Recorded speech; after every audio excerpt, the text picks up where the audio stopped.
Graça e paz aos amados queridos irmãos, estamos iniciando aqui mais um vídeo no canal Apologética, o verdadeiro Evangelho de Deus. Entre, se inscreva no canal e ative o sino para receber notificações dos vídeos que fizer. E então, continuando a série Pode um Cristão Ser Maçom? O tema é Quem é Jesus Cristo na maçonaria? Vamos lá!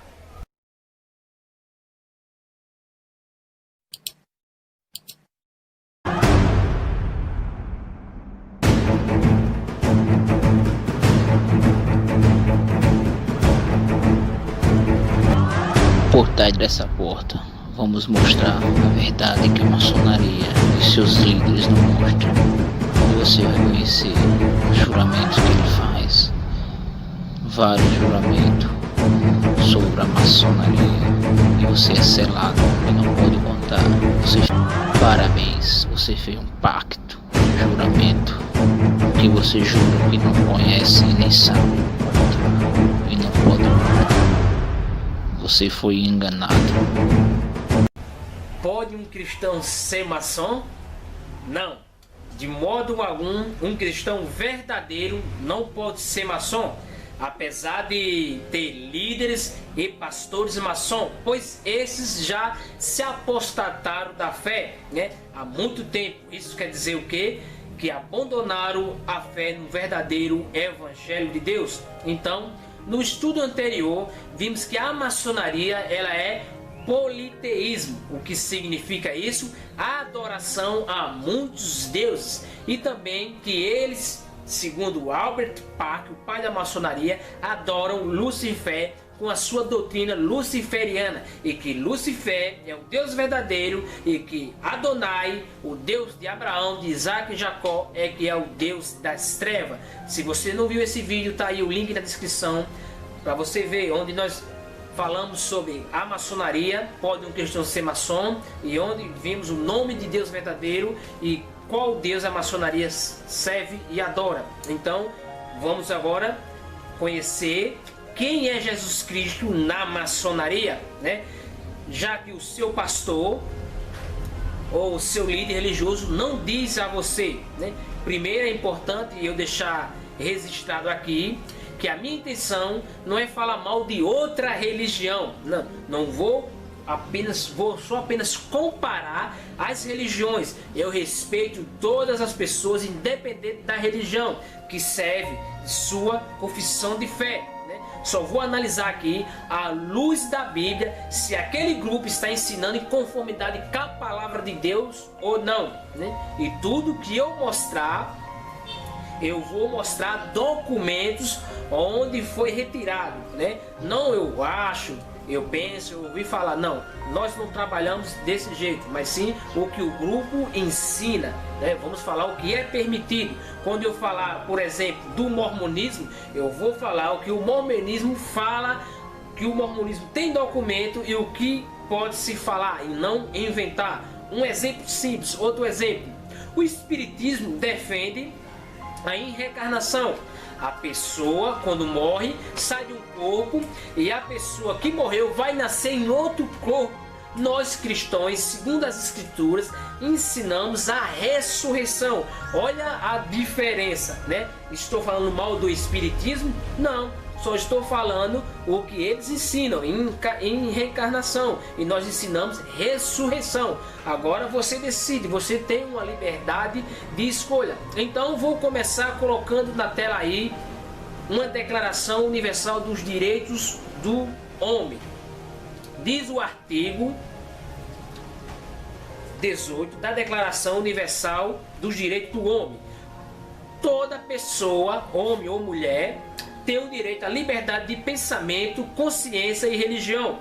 Este direito inclui a liberdade de mudar de religião ou crença, ou a liberdade de manifestar essa religião ou crença pelo ensino e pela prática, pelo culto e pela observância, isolada ou coletivamente, em público ou em particular. Então, com essa liberdade que eu vou aqui expor o ensinamento, não só da maçonaria, mas de outras religiões, e comparar seus ensinos com o ensinamento bíblico, Só não posso ofender uma pessoa ou ofender uma religião, né? Mas sim expressar minha fé e mostrar e comparar dentro desse direito que temos a liberdade de expressão, né? De direito de cultura, das religiões, do ensino, pelo culto e pela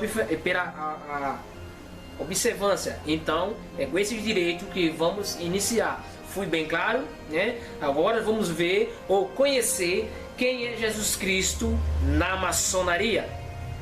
Bom, não há menção de Jesus Cristo no ritual da loja, né? Azul, apesar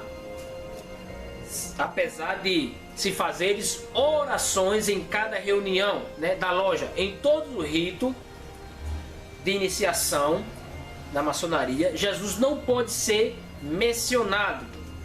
Pelo contrário, o rito maçônico escala um crescente louvor a um companheiro descrito como caso de um exemplo de virtude, força e integridade dificilmente igualado ou jamais existida na história do homem. Diz, este homem é um dos maiores, o maçom diz que este homem é um dos maiores ou jamais existido na história do homem, né? E do maior homem, né? E talvez o maior maçom que o mundo conheceu. Em vez de ser Jesus Cristo, glória a Deus que não é Jesus Cristo, né? Mas sim a figura central da loja maçônica é um companheiro chamado Hiram Abif, né? Quem é Hiram Abif, né? Hiram Abif é um dos maiores homens da história e maior maçom que o mundo jamais conheceu e que nem Jesus é pela sua história da redenção. Hiram na Bíblia, vamos conhecer.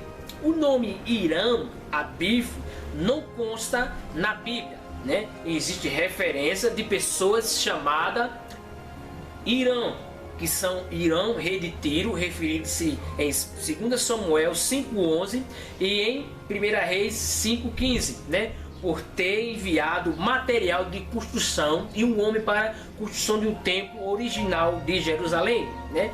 Ninguém sabe de fato quem é esse Hiram Abif que surgiu da maçonaria, né? Ninguém sabe de fato, né? Nem os maçons mesmo sabem, nem eles mesmos conhecem, né? Não tem história, não tem arqueologia e nem escrito. Então, Hiram Abif é uma figura alegórica mencionada no ritual maçônico, né? Que é figurado como mestre da construção do templo de Salomão, né? Primeiro, o que significa alegórica, né? Que envolve alegoria relativa à alegoria, né? É uma exposição de uma ideia sob forma figurada, obra artística ou literária que representa uma coisa para dar ideia a outra. Isso é o que significa um resumo de alegoria, desse assunto sobre a Hiram Abif, é uma interpretação alegórica. Neste contexto não basta estudo, é só criar uma invenção aí que na verdade vai surgir isso, né? Para os franco-maçons, a história começa muito antes de Jesus Cristo. Começa no Templo de Salomão com Hiram Abif, um personagem fundamental como um franco-maçom, como filho da viúva. Vamos à lenda de Hiram Abif, ou conhecer quem é esse Hiram Abif que tantos maçons consideram como o maior homem da história, que é até mais importante do que Jesus Cristo, né? Nome de origem hebraico, posto os dois Hiram referidos na Bíblia, província do Líbano. Temos Hiram ou Irão, rei de Tiro, e Hiram Abif, que não tem, né? Mas os maçons botaram aí. É o artifício que esse rei enviaria a Salomão para o embelezamento do grande templo, né? Hiram, o arquiteto, era um filho de uma mulher da tribo de Dan e de um homem tio chamado que significa forjado de ferro, né? Consoantemente o relato bíblico em 2 Crônicas 10, o filho de uma viúva da tribo de Neftali, né? Consoantemente se refere em 1 Reis 7:13, enviou o rei Salomão um mensageiro e mandou trazer Hiram de Tiro, né? O nome Hiram pode ser traduzido como vida elevada, né? a lenda apresenta, ao contrário, já apresenta Irã al-Bif, né, como salvador maçônico, né, e apregou um rito de morte e ressurreição do seu salvador, né. Na lenda, Irã al-Bif, ele é abordado 3 vezes para revelar o segredo de um mestre maçom do projeto do templo, né, senão perderia a sua vida. Por 2 vezes, Irã al-Bif, ele recusa com a seguinte frase: perco minha vida, mas não revelo o segredo, né? E por ele recusar, ele é ferido na 3ª vez, negando novamente o segredo a um terceiro enviado para obter. Irã foi morto. Irã al-Bif foi morto. No dia seguinte, Salomão enviava um grupo para investigar e descobrir a respeito de Irã al-Bif. O seu corpo é encontrado embaixo de um pé de acácia, né? Só lembrando que isso não tem histórico, não tem registro, não tem arqueologia, é uma história alegórica, né?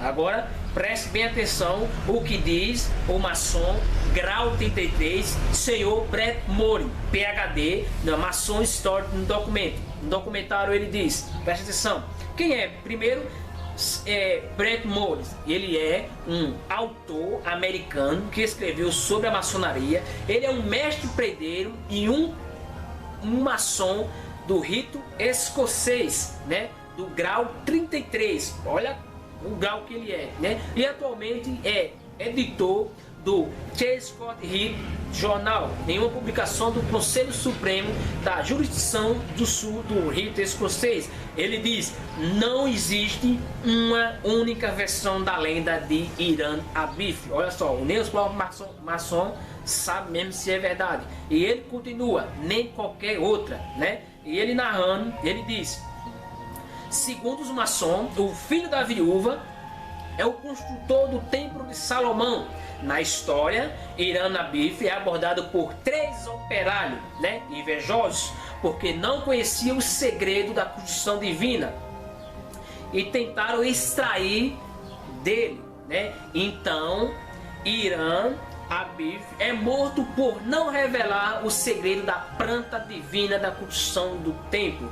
Os 3 trabalhadores perguntaram o segredo e Irã respondeu: quando o templo fosse construído, ele revelaria o segredo e a palavra secreta. Brett Morin, ele completa: a palavra é dada em de uma conquista quando um maçom prova ser um bom aprendiz e artífice, recebe a palavra do mestre maçom. Então, frustrado, o homem cortou a garganta de Irã al-Bif com uma pedra afiada. Irã conseguiu escapar, mas ao chegar no portal sul, o segundo homem exigiu saber o segredo, mas outra vez Irã al-Bif recusou e foi ferido por um esquadro de pedreiro. Ele rastejou para a porta ao oeste, ouviu a mesma exigência e recusou e recebeu um golpe mortal. Ao morrer, gritou: quem ajudará o filho da viúva? Então, essa frase se tornaria um pedido de ajuda universal entre os membros da maçonaria, ao se recusar a revelar seu conhecimento secreto a quem não merecia. Irã al-Bif se tornou o maior herói dos maçons. Olha que história bem interessante, né? Aí Akram Elias, o maçom grau 33, ele diz no mesmo documentário de Brett Morin: Irã al-Bif representa o franco-maçom, o construtor que tem a mente livre, a liberdade de religião e de expressão do movimento. Todas as liberdades que valorizamos hoje, é um construtor livre, né? E está sempre sendo atacado por 3 inimigos: a ignorância, o fanatismo e a tirania. Então, Irã al-Bif é uma figura alegórica mencionada no ritual maçônico, né? Que é figurado como mestre da construção do Templo de Salomão, né? Será que é verdade mesmo, né? Um resumo disso que é uma interpretação alegórica. Neste contexto, não basta estudo, é só criar sem profundidade, na verdade, que vai surgir isso, heresia. A maçonaria declara, né, que a sua origem está ligada à construção do Templo de Salomão, né? Salomão começou a edificar a casa do Senhor, né? Eles usam esse texto de 1 Reis 6, versículo 1. E sucedeu-se que no ano de 480, depois de saírem os filhos de Israel do Egito, no ano 400 do reinado de Salomão sobre Israel, no mês de Zefé, este é o mês segundo, começou a edificar a casa do Senhor. Eles usam esse versículo, ele usa essa passagem para sustentar uma ligação entre Hiram Abif como construtor do Templo de Salomão.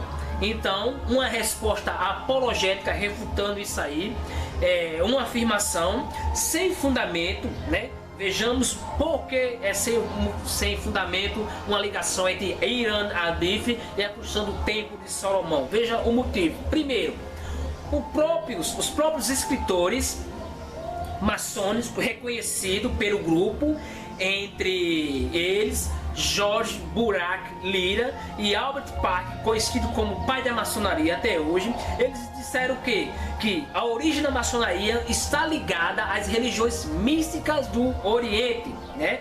Segundo, já o Templo de Salomão foi construído para defender o princípio de um Deus, excluindo todos os deuses, em 2 Crônicas 7:1. Do 1 até o 22, né? Eu vou ler aqui só a partir do versículo 16, 2 Crônicas 7:16. Pega a sua Bíblia e vamos conferir se o Templo de Salomão foi criado mesmo sobre a maçonaria e se tem Hiram Abif e se tem a maçonaria envolvida nisso. Vamos lá. Versículo 16, 2 Crônicas 7:16. Porque agora escolhi e santifiquei esta casa para que o meu nome esteja nela perpetuamente, e nela estarão fixos os meus olhos, o meu coração todos os dias. E quanto a ti, se andares diante de mim, como andou Davi teu pai, e fizeres conforme a tudo que te ordenei, e guardares os meus estatutos, os meus juízos, também confirmarei o trono do teu reino, como a aliança que fiz com Davi teu pai, dizendo: não te faltará sucessor que domine em Israel. Porém, se vos desviares e deixar os meus estatutos e os meus mandamentos que vos tenho proposto, e fores a servires a outros deuses, presta atenção, e vos prostraste a eles, então eu arrancarei da minha terra que lhe dei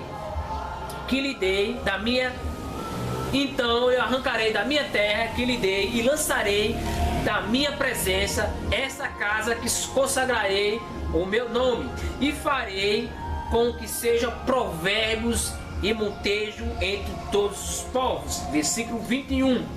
E desta casa, que é tão exaltada, qualquer que passar por ela se espantará e dirá: porque fez o Senhor assim com esta terra e com esta casa?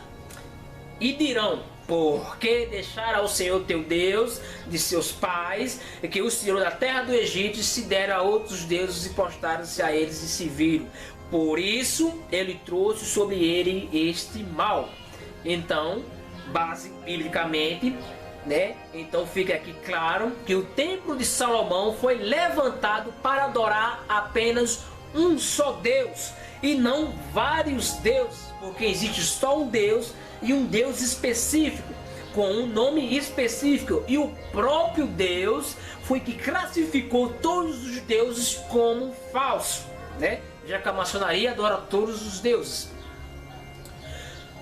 No ritual do primeiro grau da maçonaria, porém, lemos o seguinte: como os maçons podem pertencer a qualquer religião e desejar que tenha sido colocado no altar das escrituras de cada fé. Por exemplo, se a maçonaria estiver no islamismo, os escritos sagrados vai ser o Alcorão.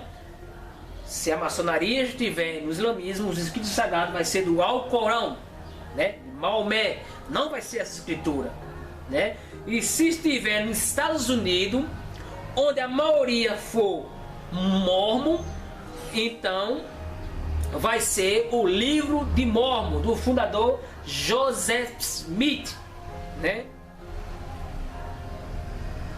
Então, e assim que a maçonaria também vê a Bíblia.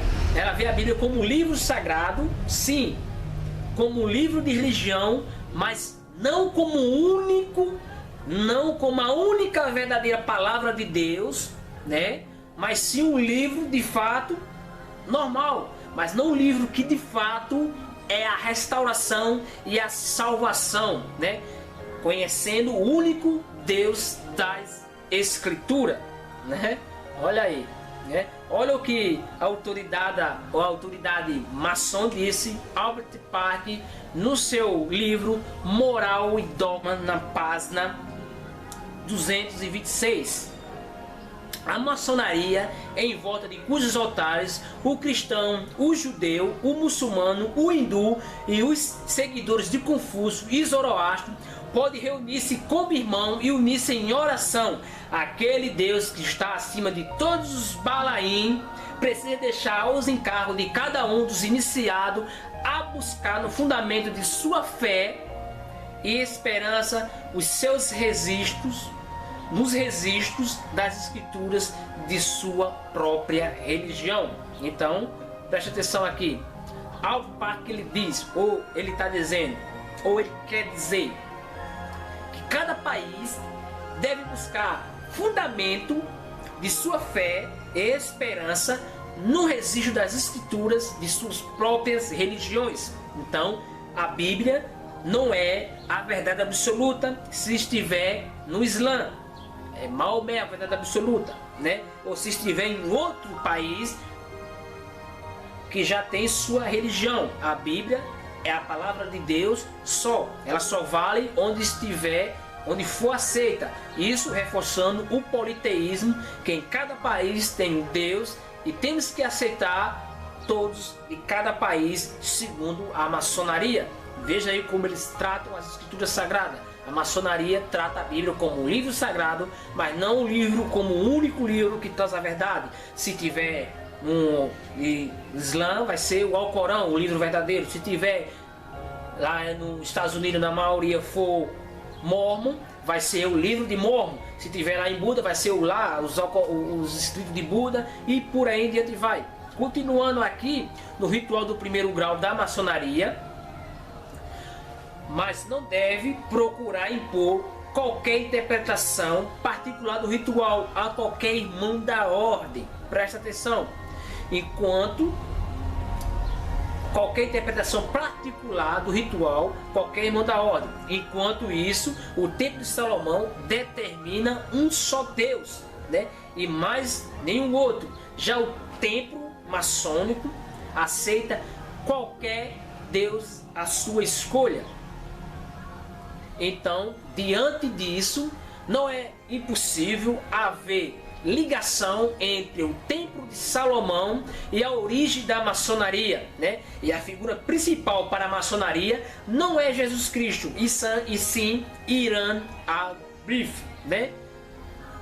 Para o maçom, Jesus Cristo ele é deixado de lado a favor de quem? De Hiram Abiff, o filho da viúva, e também elimina o nome de Jesus Cristo de suas orações, citações das escrituras, de suas escrituras. Se ele pegar a Bíblia, eles vão eliminar o nome de Jesus Cristo, eles não falam o nome de Jesus Cristo, né?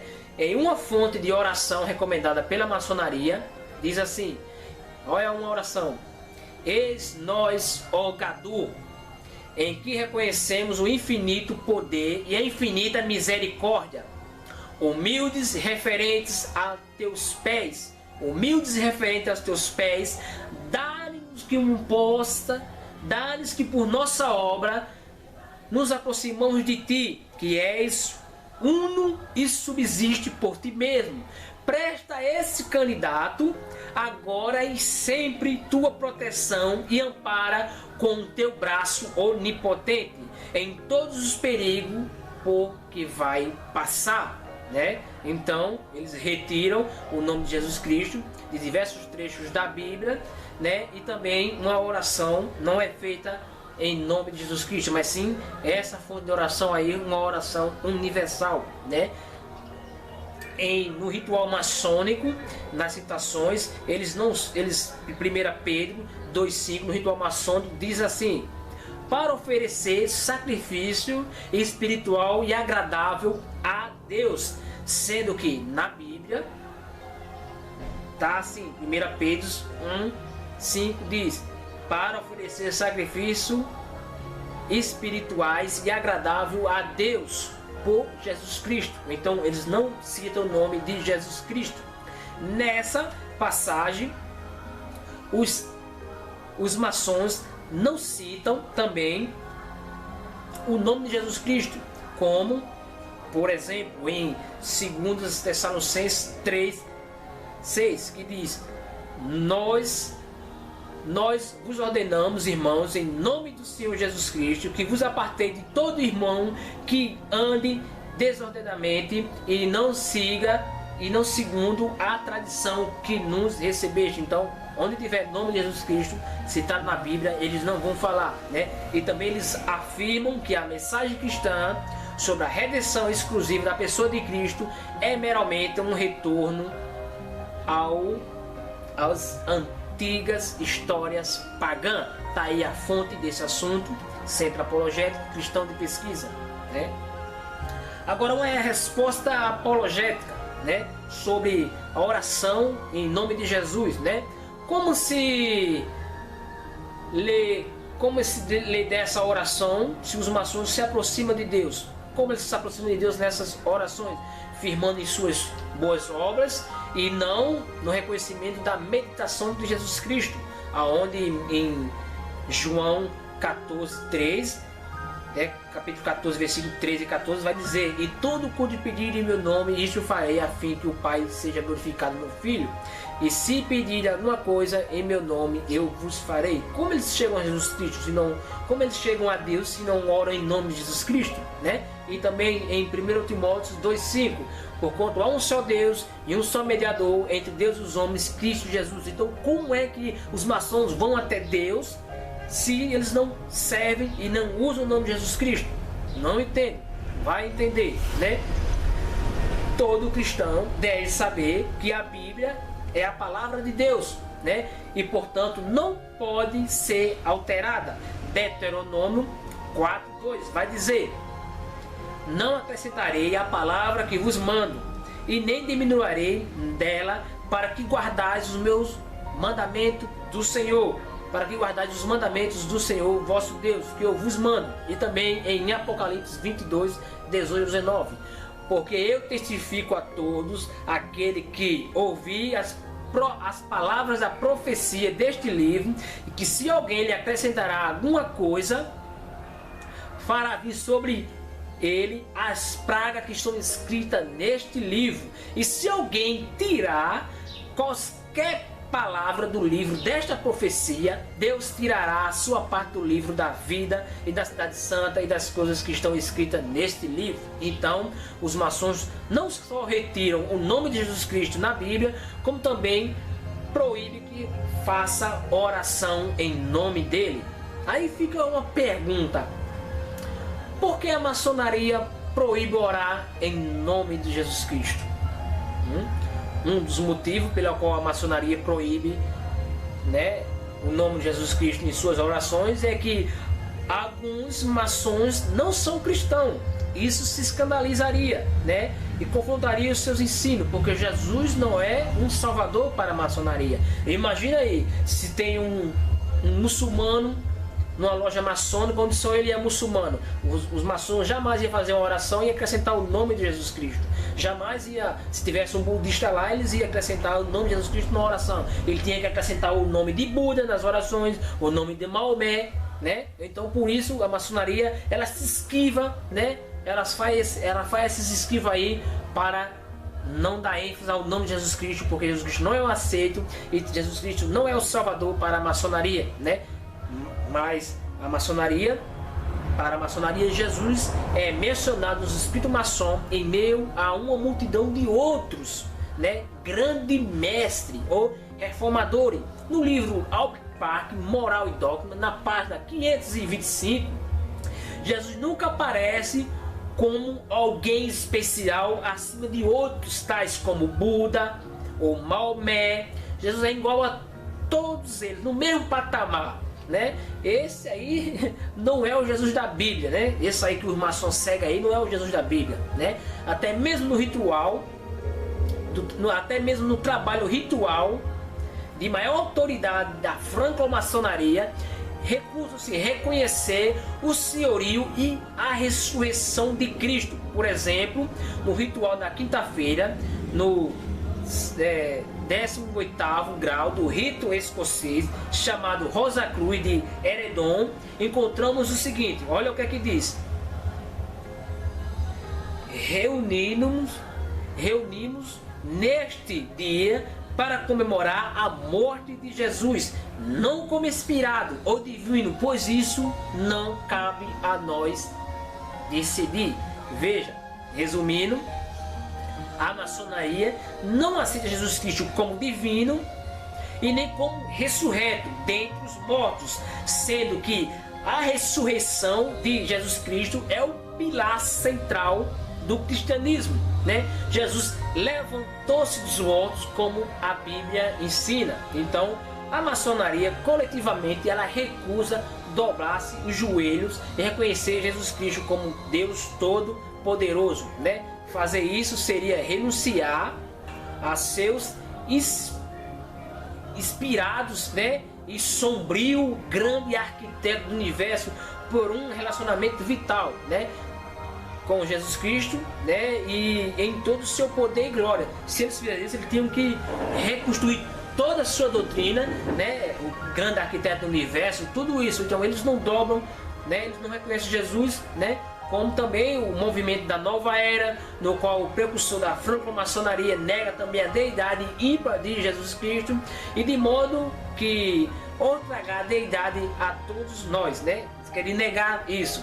Eminentes autores maçônicos, né, bajulam-se multidamente para negar a divindade de Cristo, né? O Kremer, esse aí que você está vendo na tela, um maçom de nível elevado, ele escreveu, né, ao identificar Jesus, a humanidade como um todo é privada de Cristos, como uma potência eterna no interior de toda a alma humana.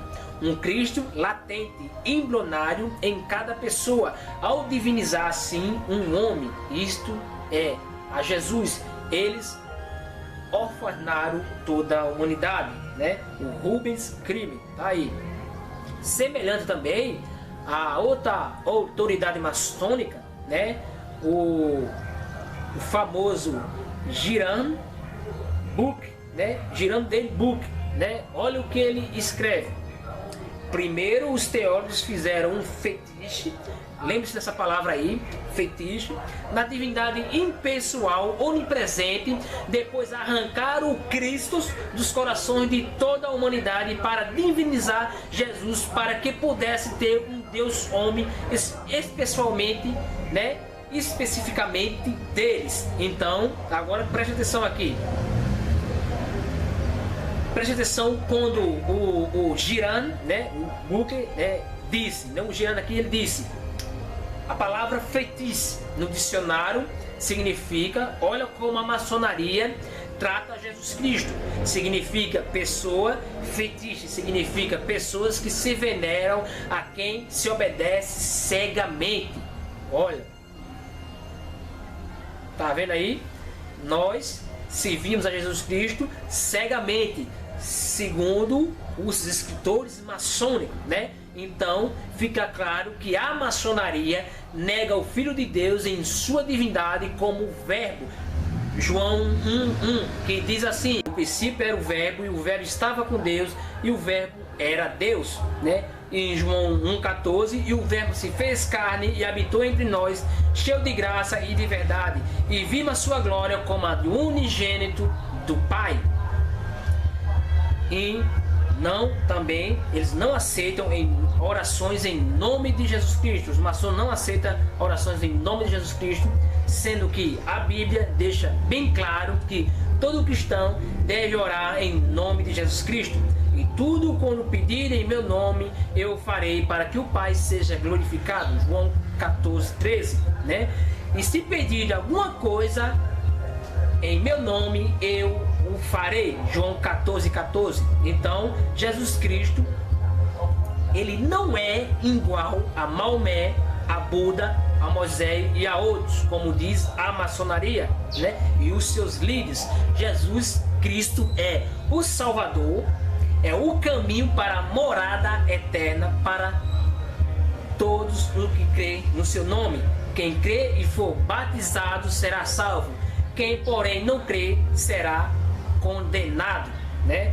Marcos 16:16. Respondeu Jesus também, né? Em João 14:6. Eu sou o caminho e a verdade e a vida. Ninguém vem ao Pai senão por mim. Olha só, né? E também em João 10:30. Eu e o Pai somos um, né? E também em João 14:9. Quem me vê a mim vê o Pai. Como diz tu, mostra o Pai, né? Esse é que é o Jesus Cristo bíblico das Escrituras Sagradas, né? Não o Jesus da maçonaria, né? Que eles dizem aí que Jesus é igual a Maomé, é igual a Buda, é igual a outros, né? E também Jesus não tem só esses títulos, como também tem vários títulos e atributos nas Escrituras, como mais ou menos o seguinte: Adão e o último, né? Advogado, o Alfa e Ômega, né? Autor e consumidor da fé, autor da salvação, autor da vida, bispo das vossas almas, cabeça do homem, caminho, conselheiro, cordeiro pascual, cordeiro que foi morto, né? Juiz de vivos e de mortos, legislador, libertador, luz do mundo, Messias, mestre, pão da vida, pão vivo, e por aí vai, um infinita atributos, né? E títulos de Jesus Cristo, né? Então eu sou obrigado a discordar da colocação de David Book. Eu sou obrigado a discordar ao dizer que primeiro os teólogos fizeram um feitiço, né? Criaram um Deus aí, que serve um Deus cegamente, da divindade em pessoa serve Jesus cegamente, da divindade pessoal onipresente. Depois arrancaram Cristo dos corações de toda a humanidade para divinizar Jesus, para que pudesse ter um Deus homem, especialmente deles, né? Então obedecemos e servimos sim a Jesus Cristo como as Escrituras apontam, mas não servimos a Jesus Cristo cegamente como ele diz, mas sim servimos a Jesus Cristo como o próprio Deus, o eu sou, né? O nosso Salvador, e adoramos não cegamente, mas antes de servirmos a Cristo, pelo contrário, nós éramos cegos, filho da ira, como também os demais, como diz Paulo em Efésios 2:2, entre os quais também todos nós andamos outra hora segundo a inclinação da nossa carne, fazendo a vontade da carne, dos pensamentos eram por natureza filho da ira, como também os demais, né? Mas sim, antes, sem Cristo, éramos cegos, mas Deus enviou seu Filho, como profetizou o profeta Isaías 35:5-10, a grandeza e a glória do Messias. Então se abrirão os olhos dos cegos e se despedirão os ouvidos dos surdos, os coxos saltarão como servos, e a língua dos mudos cantará, pois a água arrebatarão no deserto e o ribeiro no ermo.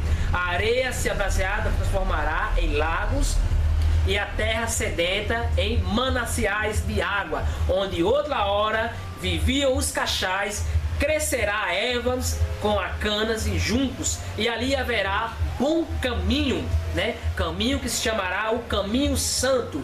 O imundo não passará por ele, pois será somente para o seu povo. Quem quer por ele caminho não errará, nem mesmo um louco, né? ali não haverá leão, animais ferozes, não passará por ele, né? Ali não haverá leão, animal feroz, não passará por ele, nem se achará nele, mas os remidos andarão por ele, né? Os resgatadores do Senhor, né, voltarão e virão a Sião com cânticos de júbilos, alegria eterna, coroará a sua cabeça, gozo e alegria alcançarão, e deles fugirá a tristeza e o gemido. Olha só aí, então vimos aqui algumas, né, citações contrárias dos líderes maçônicos sobre Jesus, né, comprovada em excessos a posições maçônicas quanto a Jesus Cristo, né, está errada. Olha o que a Escritura fala de Jesus Cristo, que ele vai endireitar as nossas veredas, né? Nós éramos filho da ira, né? E agora Deus nos resgatou através de seu Filho e muito mais, né? Então,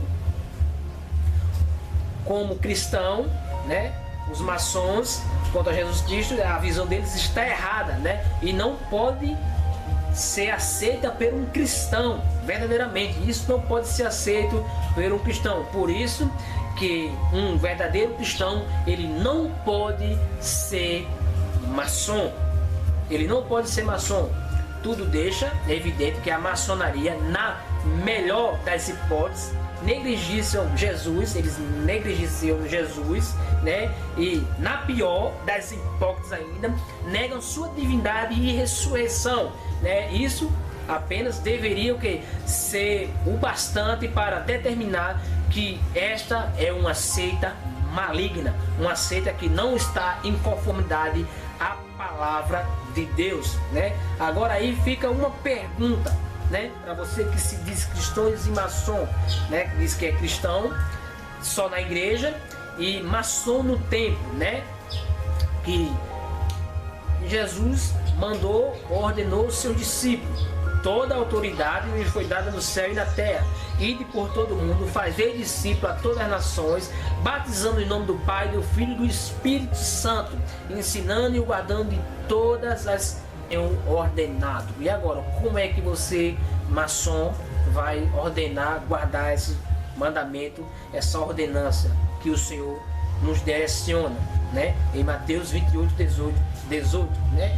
Jesus aqui, ele ordena aos seus discípulos a testificarem sobre Jesus a todas as nações, né? Isso significa o quê? Ganhar alma para o reino de Deus, né? O maçom, ele não pode fazer isso, jamais ele pode fazer isso, né? A maçonaria proíbe esta prática na loja, desta forma, vendando o que Jesus ordena.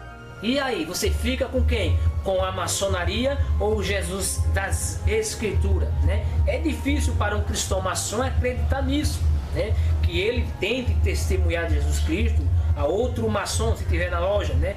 Veja que quão longe chegar antes de ser repreendido. Se o maçom ele for falar de Jesus Cristo na loja maçônica, um cristão maçom, ele vai ser repreendido pelos outros maçons, porque não pode, né? Pode ser até que haja, né, uma loja onde todos os cristãos sejam maçom, mas é impossível isso, né? Aí sim, isso seria tolerável, um cristão falar de Jesus Cristo na maçonaria, mas sendo que se todos os que estão lá fossem cristãos, né? Aí sim, mas não seria uma loja regulamentada e bem governada maçônica, não seria uma loja verdadeira da maçonaria. Por exemplo, o Texas Ritual Monitor, a fonte básica do dogma maçônico, proíbe toda discussão secretária dentro dos aposentos da maçonaria, na loja, né? Página 89. O monitor do ritual do rito escocês ensina, na página 47, né, publicado em 1974, ninguém tem o direito de ditar algo a outro em questão de crença ou fé. Nenhum homem pode dizer que tem a posse da verdade como ele tem a de um bem. Veja, né? Então, esse documento oficial do rito escocês da maçonaria insinua que Jesus Cristo não é a verdade, né? Não é a verdade verdadeira para a maçonaria e ninguém, já que nenhum homem tem a verdade como ensina. Então, o monitor do rito escocês, né? onde o próprio Jesus diz, ao contrário desse documento e ao contrário do que a maçonaria pensa. O próprio Jesus diz em João 14,6: eu sou o caminho, a verdade e a vida. Ninguém vem ao Pai senão por mim.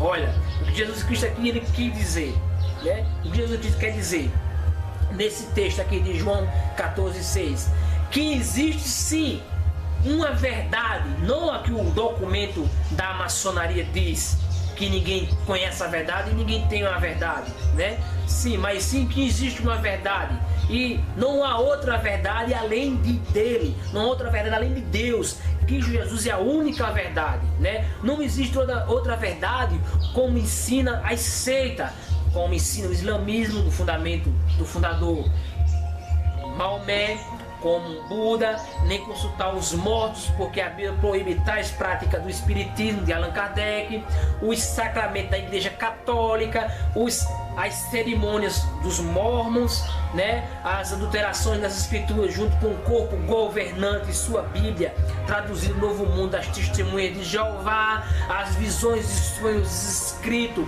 do livro que é comparado com as escrituras, né, sagrada de Ed Woodward do Adventista, né? Não são as obras da maçonaria que salva com os seus ocultismo e adoração a Lucifer e o seu politeísmo, adoração a muitos deuses, né? E Jesus é deixado de lado a favor de Irã Abif, filho da viúva, na maçonaria, e nem os ensinos de Adão, fundador do Illuminati, né, que ensina que existe uma iluminação racional fora da fé, acessível a qualquer pessoa, poderia ou pode levar a uma perfeição, e nem o livro de Urântia, que entrega elementos da história, ciência, filosofia e religião.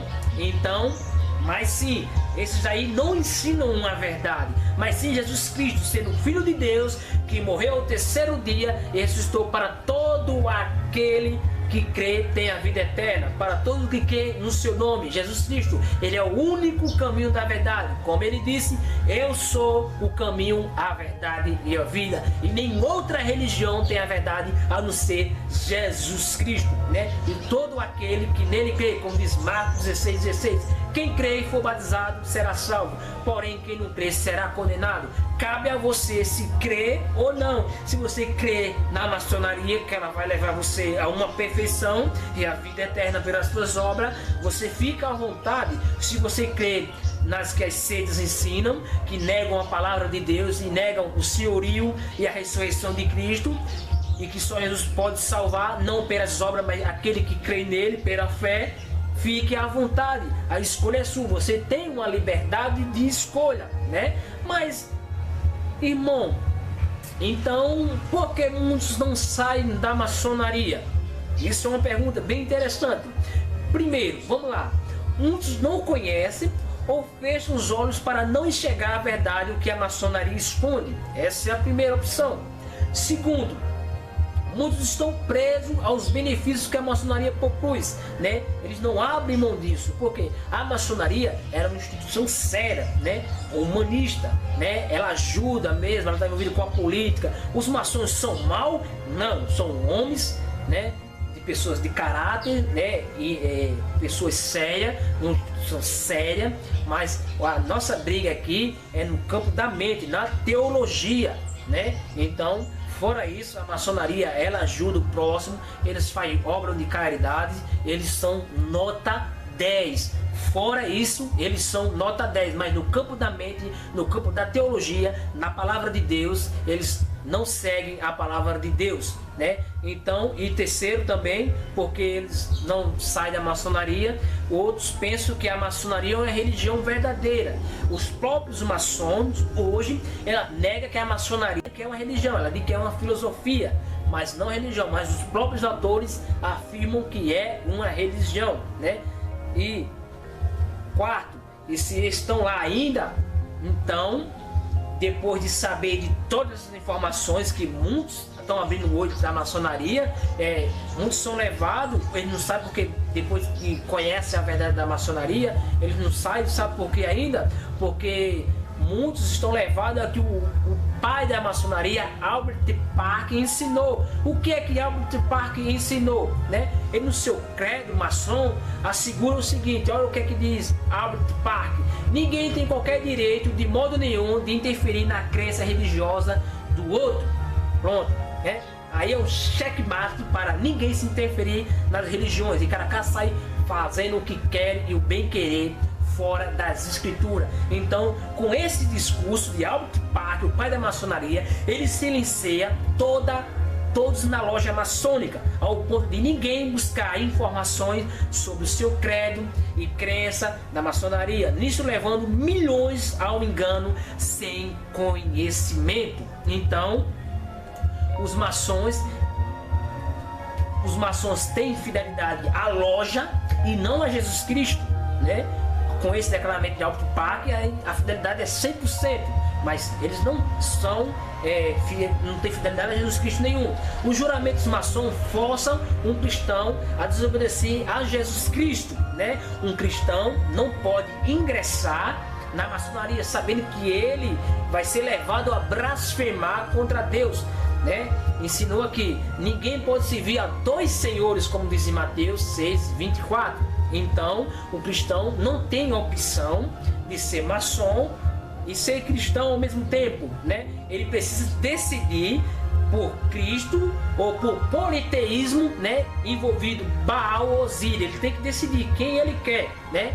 É impossível ser os dois, impossível ficar em cima do muro. Não tem como ser maçom e servir a Cristo. Não tem como servir a Cristo e servir a outras religiões, né? Não tem como. Ou serve a Cristo ou serve a maçonaria, né? Os dois não dá. Ou serve o Gadol, o grande arquiteto do universo, e Lucifer, o Deus verdadeiro dos maçons, segundo como disse Albert Park, o pai da maçonaria, e que o nome revelado de Deus da maçonaria é Jabulon, né? Ou servir o Deus verdadeiro, o Deus de Abraão, de Isaac e Jacó, o Deus bíblico, o Deus dos cristãos que fez o céu e a terra, Deus Pai em Cristo Jesus. Mas você decide, você tem a liberdade de escolha. Esse aí está os fatos sobre a maçonaria. Quem é Jesus Cristo na maçonaria? Agora cabe você, se é maçom, refletir se quer continuar sendo enganado, se quer continuar negando o nome de Cristo, ou se prefere sair e dar um escrito na loja e dizer que estou deixando a loja e conheço Jesus Cristo como meu Senhor, Salvador e Senhorio. Então fica aí esse vídeo sobre, continuando a série Pode um Cristão Ser Maçom? Quem é Jesus Cristo? Que Deus abençoe. O próximo vídeo, para concluir essa série Pode um Cristão Ser Maçom, eu vou estar trazendo os fatos sobre juramentos maçons, né? Se um cristão pode jurar, né? Juramentos maçons e alguns segredos da maçonaria e símbolos revelados. Que Deus abençoe em nome do Senhor Jesus Cristo. Amém?